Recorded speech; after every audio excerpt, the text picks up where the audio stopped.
Brought to you by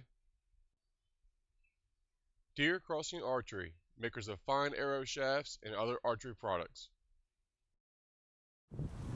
Hello everyone, I'm Randy out with Deer 30 Outdoors, and thanks for joining us for this hunting tip of the week.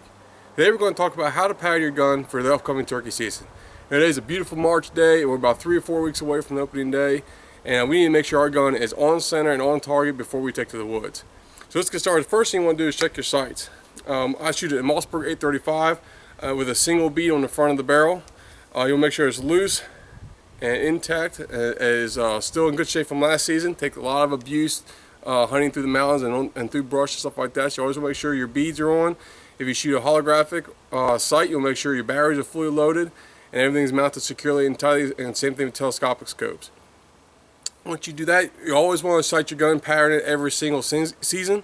That way you make sure that if you change loads, change something like that, your gun is ready to go when that first gobbler starts sounding off in the morning. So what do you say we hit the range and take a few shots?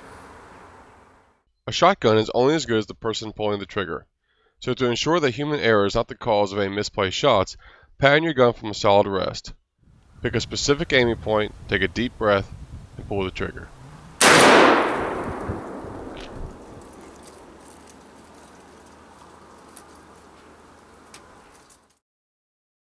Be sure to use fresh turkey targets between each shot over standard bullseye targets, as they will help train your eye for specific aiming points, such as the top of the head or the bottom of the wattles.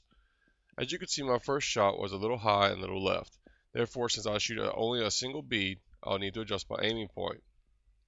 They also have typically a 10-inch circle already drawn on them, and this is considered the kill zone. Count the number of shots hitting inside the kill zone to determine the pattern tightness and effectiveness at various ranges and with different loads. As you're patterning your gun, you're going to shoot from varying ranges. 30-35 yards is a great place to start. It's kind of middle of the road and that optimum distance of what you call the bird into. But don't be afraid to stretch out there to 40-45 yards, and as your shot and your pattern starts to drop off in the kill zone, you'll be able to find out what your maximum range is to take the ethical shot.